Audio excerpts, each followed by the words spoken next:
Happy New Year, guys. Welcome to Locked On Marlins and welcome to 2024. Hope everyone had a wonderful New Year's Eve and New Year's celebration. We are coming into the year hot. We are talking three, not just one, not just two, but three potential offensive breakouts for 2024. Tons to get into. This is Locked On Marlins. You are Locked On Marlins, your daily podcast on the Miami Marlins. Part of the Locked On Podcast Network, your team every day.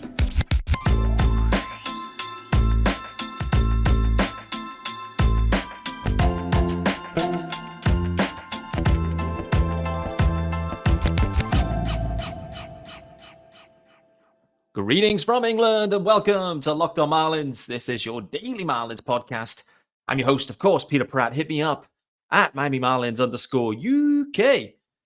Oh, guys, welcome to 2024. If you listen to the pod, make sure you hit subscribe, leave a review. This is your team every day. Thanks for making Locked On Marlins your first listen of the day. There is a YouTube channel as well. Make sure you head on over to there and hit subscribe. Also, guys, we are starting the year thinking ahead. We're looking ahead. We're thinking about the offense. We're thinking how the offense can be better. And we're thinking about three guys. There's probably more that we could talk about, but I've picked out three guys that I think are offensive breakout candidates. They're all currently on the roster. They're all, they're in different stages of their careers. They aren't all traditional kind of breakouts in many ways, but three guys to get into that if they all click, will give the Marlins a massive offensive upgrade. This episode is brought to you by our good friends over at FanDuel. It's sponsored by FanDuel, actually. And you can make every moment more right now. New customers get $150 in bonus bets with any winning $5 moneyline bet. That's $150 if your team wins. Visit FanDuel.com/lockedon to get started. And guys, how was your New Year's Eve? Did you have a fun one? What New Year's resolutions have you got as well? Let me know. Let me know what you're trying to, what adjustments you're making, what personal development you're striving towards. What are you doing more of? What are you doing less of? Maybe in 2024 to better yourselves. Do you even think about it in that way? I don't know. For me personally, just to kind of let you know, I had a fun night New Year's Eve.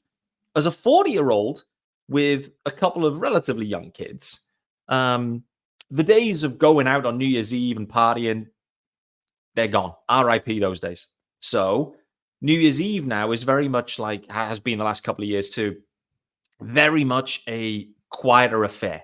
Quieter affair where like the main buzz, the main like chaos happens in this household anyway during Christmas. Christmas Eve, Christmas Day, Boxing Day, and maybe the day after too. It's always chaotic as hell. Then you have a few days where you just try to work out and clean the house. Then you get to New Year's Eve and me and Tara, we just enjoy just like kind of chilling. We watch a film together. We drink a bottle of champagne together. We see the new year in, and that's kind of it. But actually, it's exactly what we want to be doing. I'm sure there's many other stories, and I'm sure there's been many other different types of events, from when before the kids were around anyway. It used to be more of a party scene. Those days are gone. But feel good for it. New Year's resolutions. What have I got in store? Well, I'm focusing on January 1st. The first thing is I'm on dry Jan. So no wine, no booze, no nothing in January. So that's going to be tough. I haven't been craving. It is the 3rd of Jan now. I've not been craving any drinks thus far, any wine. I do keep walking past the wine fridge and thinking, could I, should I? No, it's January, Pete. What are you doing? So that's the first thing, dry Jan. The other thing I've introduced for the first time, I don't know why I decided to do this, but I have. It seems like you around kind of the first of, New Year's Eve or on New Year's Day, you make these resolutions. And a lot of them are like health related or fitness related, seemingly. And that's where a lot of people go. It's where I've gone to.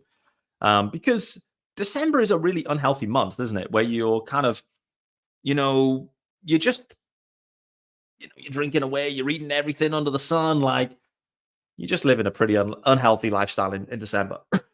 So the other thing I've decided to do is at least 30 minutes of yoga per day. I am definitely not a yoga expert by any stretch.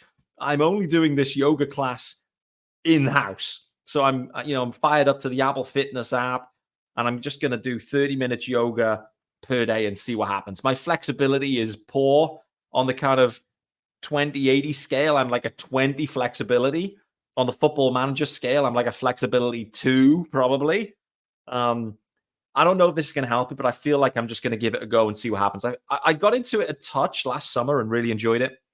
The other thing too, I'm going to definitely be playing tennis twice a week. So you may, for those following me on Twitter, you would have seen like there's been nothing happening in baseball recently. It's been really quiet, but tennis is like the season's about to start. We're in what I would describe as like the back end of spring training in tennis right now. That's kind of the best way I could describe it. So naturally at that time of the year, there's a lot of buzz, a lot of excitement. And for those that don't follow tennis at all, you may know the name, and I'm sure you do, Rafael Nadal. Rafa Nadal is back for the first time in a year. Big story in tennis. And, looking forward to the season ahead. But I'm going to be playing twice a week. No booze, yoga, bit more fitness. Equally, I'm doing no social media after, like, at the latest 10 p.m., maybe even earlier. No social media late in the day. Decided to be reading more books. So there you go. Couple of things that I've committed to. One of the books I've started on is High Performance Habits. So let's see if we can pick up some information from that one and apply it to everyday life, whether it be this podcast, whether it be professional life, whether it be home life. We'll wait to see. But few minor adjustments. Let me know what you guys have got planned for 2024. As I look ahead to 24, firstly, I have to say I'm back for 24 on Locked On Marlins. So, looking forward to a season ahead. There was like significant growth on the channel last year. I appreciate everyone tuning in. I appreciate all the feedback, as I mentioned on the final episode of 2023. As we look ahead to 2024, man, I have to say the Locked On Marlins GOAT, the OG, actually, Aram Leighton covered the Marlins in detail as the kind of like head, the GM of the Marlins. What would you do type of series that those guys are going on and got going on in Just Baseball.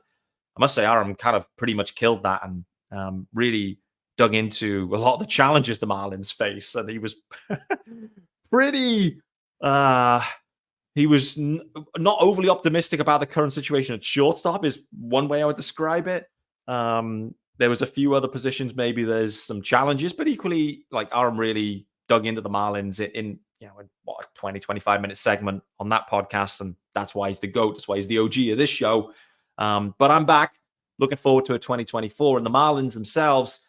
Man, it feels like a really interesting year right now just to see directionally where they go. They've made these moves all in the front office, and how does that play out? And how do we allow it to play out? And what do they do the rest of this offseason? Like, how close is this roster to being kind of done and ready to rock and roll? There is a roster here that's capable to just start playing tomorrow, in my opinion. They obviously lack they haven't really replaced Jorge Soler's stick. So I think that still remains the piece. But overall, like, the roster is kind of there. And it's when I'm thinking about this in more detail, the Marlins have ended up increasing their payroll or keeping their payroll, but they haven't improved the quality of the players. The reason being is all these guys, they've got a huge arbitration class. So they haven't really they've not added nothing in free agency, in the big league free agency anyway, a couple of minor league free agents, but they've added nothing.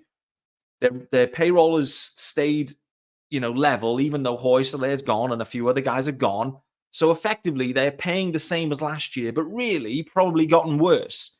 And I liken it to, and I think I said this on Twitter at the time, the Mets had a wild 2022 campaign for the Mets. They had a really interesting campaign. They did well. They kind of fell away a touch at the end, but the Mets had a good year. Everyone was then thinking, hey, what are the Mets going to do next? It felt like then the Mets ended up spending so much money to kind of keep guys. They wanted to keep Nimmo. They wanted to keep other guys. They ended up spending a load of dough, but they didn't actually get any better. Just the cost went up of the team that they had. And so that's kind of where the Marlins are at. Like, they've probably taken a slight step backwards. They're spending more money to do that because of the way arbitration works. And that's kind of at the heart of the problem for the Marlins at this point. It's like the budget is the budget being set, whatever that may be.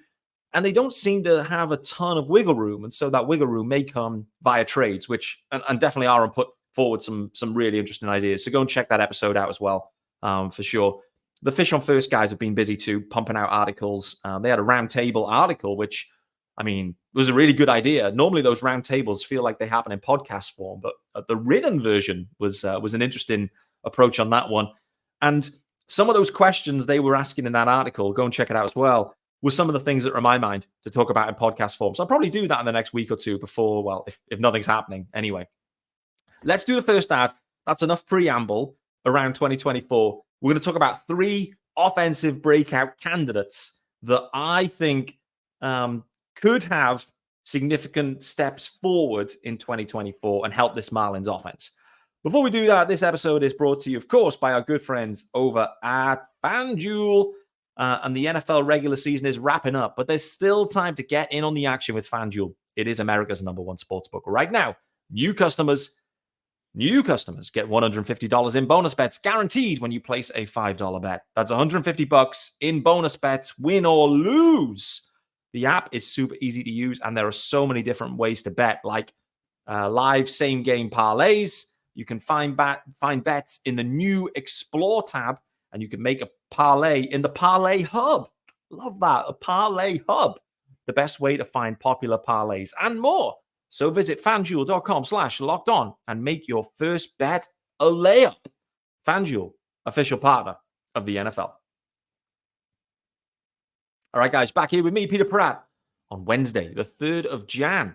3rd of Jan, first episode of 2024. Looking forward to it. 3 offensive breakout candidates. We've already covered my New Year's Eve celebrations and my New Year's resolutions. Do let me know what you're thinking. There's tons of content being pumped out of there, not just by me and this podcast, more so by Just Baseball, Fish on First. Make sure you're following all these guys. Make sure you're just getting all the content around the Marlins and all the opinions. There's tons of different opinions, no doubt. There feels like a consensus that the offense does need to improve.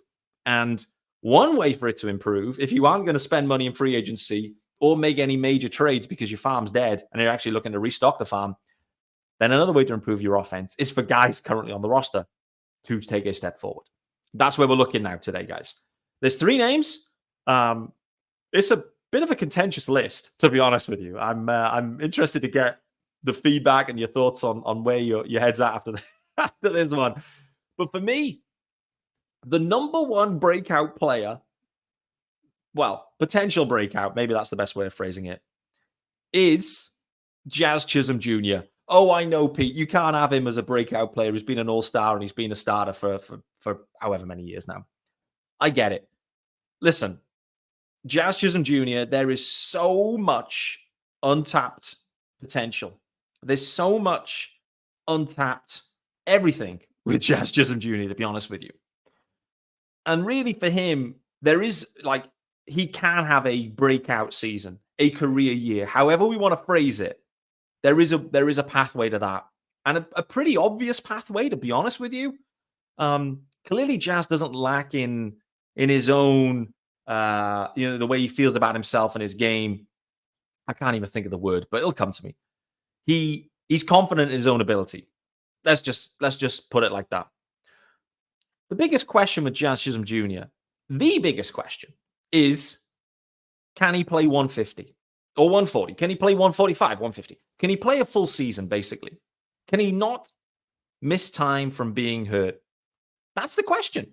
It's the question that now whenever you speak about Jazz Chisholm Jr., about anything on Twitter and projections, is he doesn't stay healthy. He's injury prone. It's fair based on the history. I completely get it. What I would say is last year, it was a freak injury in the turf toe situation where he stubbed his toe on the outfield concrete, which should have never been there and exposed. Anyway, so he had that injury. Freak injury. And I kind of liken those types of injuries like, Acuna's ACL. Like a freak injury. It just happens. These things just happen. Things, they're baseball players in the outfield. Like, they're athletic guys. They're making plays. So that turf toe is being surgically repaired, as we've all seen graphically on Twitter, on X, via Jazz. So he's had surgery on that. Most people are saying that he can't stay on the field. And for me, 2024 is a year to demonstrate that he can. And I know that the turf toe injury came, but I do feel like center field, like you're not as involved. You're not having to play as many balls. And so transitioning out to the outfield, in some ways, I feel can help him versus kind of throwing yourself around on pretty much every other play at second base. So I do think that transition will help him. And this is the year to demonstrate that he can stay healthy. What I would say was more concerning from last year, from an injury perspective anyway, was the oblique strain that happened. It was quite soon after he came back from the turf toe injury and was out for, I can't remember how long it was, maybe 2 weeks, 2 weeks for an oblique. Let's just call it that. That for me was the more discouraging injury for Jazz last year, because primarily that was, his swing. He's hunting home runs. He's hunting long balls. He's hunting balls in his zone to do serious damage to. And he has a very aggressive swing. And if we start to see oblique injuries more regularly, that's a really, it's a huge concern moving forwards. And so for me, does that start to creep in the game? If it does, then I'll start to become more pessimistic. At this point, my sense is that some of these injuries that have occurred have been more freak injuries than things that are lingering and will continue to affect him moving forwards. I don't know. It's just my take on it. The next question with Jazz is, can he hit lefties? He's a lefty hitter. He hits well. He hits above average against righties. To be that 150-game all-star center fielder, Jazz has to hit at least average and maybe even above average against lefty pitching. That's how he takes his game to the next level. That's how you see Jazz Chisholm. You see him play 150 because A, he's healthy, and B, he's not being platooned. He's not losing at-bats to lefty pitchers. So if he can find a way to improve his approach, his game, I must say that low and away zone against Jazz, against lefties, it's ridiculous, to be honest with you. I mean, there's probably stats out there that would demonstrate just how ridiculous it is, or not. But to the naked eye, you always feel like that low and away to Jazz against the lefty, he's always getting called on it. Makes it really, really difficult when you fall behind on a blown call and then you end up chasing. We've seen a lot of that with Jazz. But, that is the question mark with him. To take the game to the next level, can you hit against lefties? What we were starting to hear about last year during the season was Skip was a believer in Jazz against lefties. And that was giving Jazz confidence. Jazz doesn't lack confidence. That was the word I was thinking about earlier, by the way. Jazz doesn't lack confidence in the main. But there has been something there against left-handed pitching, a lack of confidence or a lack of belief. Feels like Skip has given Jazz that confidence and the belief that, Jazz, we believe in you. We know you can hit against lefties. We want to see it, and we need to see it. So for me, that's an interesting one. He also has one of the best hitters in the game, the best pure hitter in the game. I'll just rephrase that, in Luis Arias, in the same clubhouse. And Luis Arias against lefties, so impressive as well. He's an absolute stud against lefties. And so Jazz has got people around him that can help him. Obviously, Arias and Jazz, completely different games. But the thing is with Jazz against lefties, is it just a way of slightly adjusting your approach? I mean, I've never played the game. I don't know if that's even possible. I feel like it could be. But just tempering your expectations against lefties. Ball in play. Let's just get on base, Jazz. That's what it becomes. So, do we see an improvement there? I think we do. I think we do see an improvement, primarily because I feel like he's going to be trusted there. And I feel like it's something he's going to be heavily working on because he's trusted. And he knows he's going to be trusted. The final thing on Jazz, feels like I've spent a lot of time on Jazz here, so I'll have to quicken the pace up. The final thing is that, let's remember last year, he had to transition to a brand new position in center field. And it's fair to say early on, like, it wasn't a struggle that's unfair. That's too strong a word. But clearly, he was learning. He was learning on the fly. And what we saw is that as the year went on, the confidence grew again. And he started to settle into that role. And we saw that confidence grow again.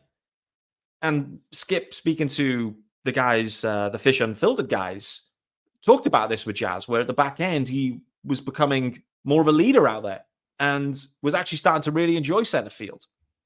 And so, a bit like we talked about with Jesus Sanchez the prior year, the change of position, I think, does have an impact on your offensive approach because you're so mentally burned by what's going on. You end up with like losing confidence, lacking confidence. It's all confidence. And so for Jazz, if he's out there, he knows he's the general in center field. He knows he's the king. He can play it.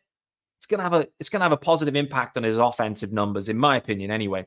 And we kind of saw that a touch in last season, like the first half and second half numbers. Like the second half numbers were better, not by a huge amount, but they were better. We also saw Jazz starting to tinker around with his stance, and it was more upright stance. So Jazz is playing around. He's trying to find things that work. I think you piece this together. I think firstly, if he's healthy, then it's going to be a career year for Jazz in terms of numbers and WAR and all sorts. Like it will be. It just will be. The question is how far can he take it? If he can hit against lefties, then the sky's the limit, frankly. The defense is sorted. Can he keep himself healthy out there? Listen, if he pieces it together, can hit against lefties and do what he does, steal some bags too, you have an all-star center fielder there. We know that. So that's Jazz Chisholm Jr. Let's get into breakout number 2. I'm going to not spend as long on this one because this is a little bit of a risky one. But my breakout number 2 is Avisail Garcia. And I know you say, Pete, you can't have a breakout that's 32 years of age that's signed the biggest free agent contract the Marlins have ever signed anyone to. Pete, how can Avisail Garcia be a breakout? Very fair question. I'm just talking about this specifically from a Marlins perspective. I'm thinking, really, can Avi rebound? Can he find anything? Can he find a way to rebound from all the struggles he's had in the 2 years with Miami?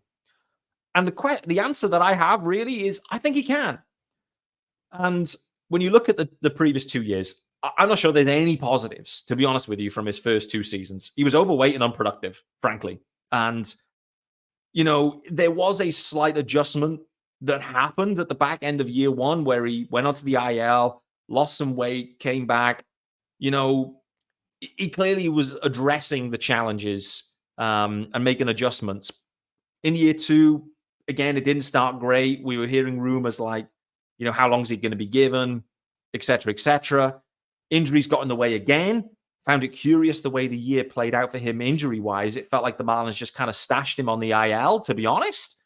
I don't know that for sure, but that was just just my read of it from afar. I mean, I'm not close to any of the team, and I didn't ask anyone directly around that, but it just felt a bit curious with Avi. And yeah, I don't know. Maybe it felt like, he couldn't contribute, or the Marlins weren't willing to allow him to try and contribute because they were on that run and the roster was kind of set anyway and everything was all good. I don't know. But let's look at pre-Miami, right? Avisail Garcia, he was a productive stick for many years. Milwaukee and Chicago, like Avi is who he is. He's just about above average stick.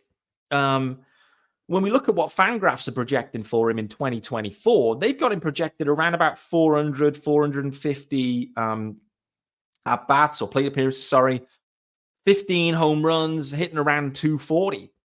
15 home runs, hitting 240 and 400 at-bats. Like, would that be considered a success in 2024? Let me know what you think. I mean, it would be his best year thus far with the Marlins. I'd still feel like that wouldn't be considered a huge success, to be honest, considering those at-bats will be in replacement of Jorge Soler, probably. So even though that's where Fangraphs is projecting him, I can see a pathway to him outperforming those numbers, to be honest with you. I feel like it's him, Jesus Sanchez, and De La Cruz. They're going to cycle in the outfield. The 3 of them into the 2 spots, Jazz just every day in center field. And with the salary owed, if the Marlins can't find a trade, like the Marlins aren't going to eat the dough because they're going to try and see some value from the dough. With that, he's going to be on the roster if he's healthy. And there's going to be opportunity because if they can't sign a Soler replacement, then it's about, maybe platooning Avi. Again, injuries happen. Who knows what happens? But when I look at Avi Garcia, for me, the key thing I think about, and it's one word, is pride. I see pride. I see power. I mean, let's get into some cool run-ins vibes. But it's about pride. And Avi, he doesn't want to be a bust. He wants to perform. I'm confident in that. There's no way that Avisail Garcia, wants to just continue to be this bust in Miami. He wants to succeed, and he'll want to succeed more than anyone on this Marlins roster in 2024 and prove that he isn't a bust. So when I'm talking about a breakout and Avisail Garcia, let's take that with a pinch of salt. What I'm saying is I can see Avisail Garcia, there's a pathway to him returning to what he once was with the Brewers. And for me, that'd be fine. And it would be a massive upgrade on where he's been the past couple of seasons with the Marlins. Will it happen? Is there any numbers to back it up? There is none. No numbers to back this up other than the history pre-Marlins. And with that, you kind of think a player is who he is. And okay, he's maybe had a bit of a rough start to his Marlins career, but a player is who he is. And with Avi, you just want to see him. You just want to see him back to the career, the average 162 numbers. We'll wait and see. It's about pride. It's about putting it in and giving the opportunity. Maybe the Marlins will take that opportunity away from him, but we'll carry on. The breakout number 3 is a guy that I really like. And I'm just really interested to see what opportunity is given. But breakout number 3 is Xavier Edwards. Oh boy, we have fallen in love with Luis Arias as Marlins fans. And everything I see about Xavier Edwards pretty much is Luis Arias light. It's kind of Luis Arias light. But Luis Arias is the best hitter in the game at this point. Contact hitter anyway. And Xavier Edwards, he's just a straight up contact hitting stud. Same mold as Luis Arias. Last year, he hit over 350 at AAA. Over 350 at AAA. In that time as well, he also stole 32 bags, 4 caught stealing. So, and then the relatively small sample size at the big league level, he hit 295, Xavier Edwards. When you go back and look at Luis Arias' minor league career, they're kind of similar in some ways in that, like, Luis Arias, before he was promoted to the Twins, across AA and AAA, he hit just under 350, like kind of the same range. The year prior to that, similar kind of range, over 300 anyway. And so, like, these contact hitters, you look at it, it's looking pretty similar. His minor league numbers, Xavier Edwards, anyway, they're excellent. They are excellent.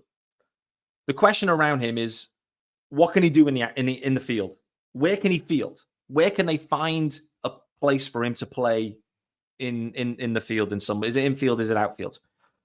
For me, you look at his profile, and the stick profiles, and well, his body also profiles as a up the middle guy, right?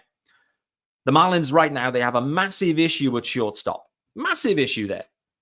But for me, prior to Peter Bendix, and so anything is subject to change, but prior to Peter Bendix arriving, they didn't allow Xavier Edwards to really have any opportunity playing shortstop at all in 2023. In AAA, he was shunted around, a bit of outfield, a bit of this, bit of that.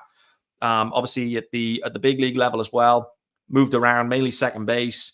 For me, that's a bit of a bad indicator that, Xavier Edwards is going to be a tall order for him to step up into playing everyday shortstop, if in, every day, give or take 2/3 of the at-bats at shortstop.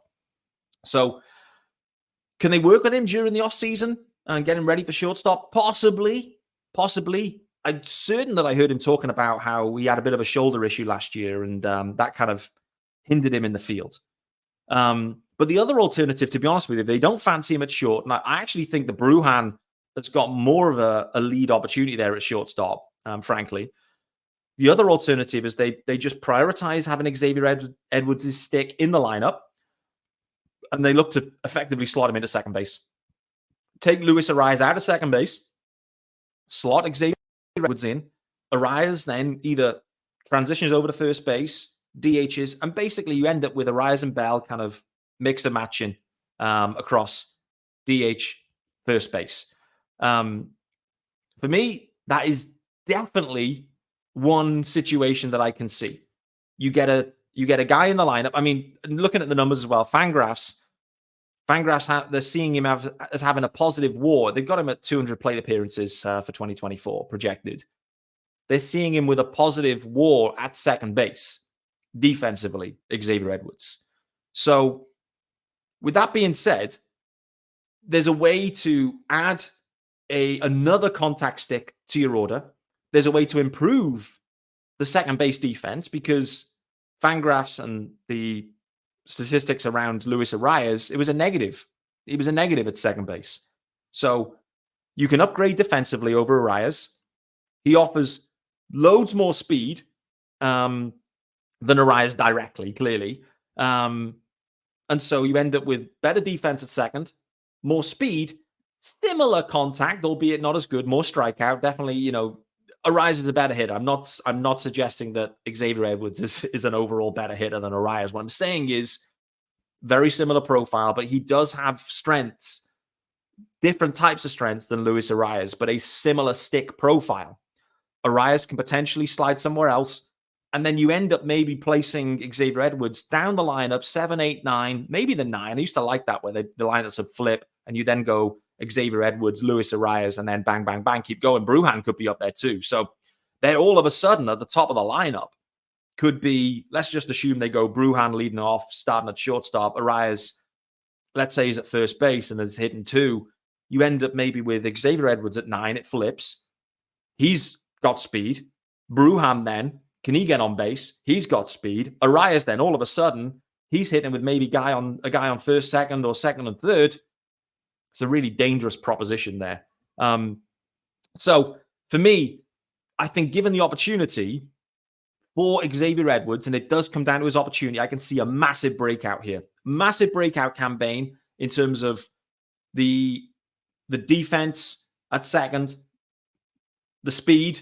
The Marlins need that. And I can see a stick, a 270, 280 stick. Limited power, clearly, but I can absolutely see that. Arias sliding elsewhere, and the Marlins just finding creative ways to win games. Speed and contact and speed. I can see them going heavily down that pathway at this point. Can they get anything out of Avistel Garcia? And really, if Jazz, as we know, if he's on the field, he's having a career year. If he's on the field for 150, it is a career year. The question is, what can he do against lefties? And if he can take his game to the next level against lefties, then we are talking about an MVP candidate with Jazz Chisholm Jr. with 150, hitting against lefties, and just being an absolute stud in center field. Guys, good to be back. Good to be back in 2024. I feel like we got 2024 started hot. Thanks for making Locked On Marlins your first listen of the day. I've been Peter Pratt, and I'll be back tomorrow as we talk about 2024 pitching breakout candidates. I look forward to seeing you then.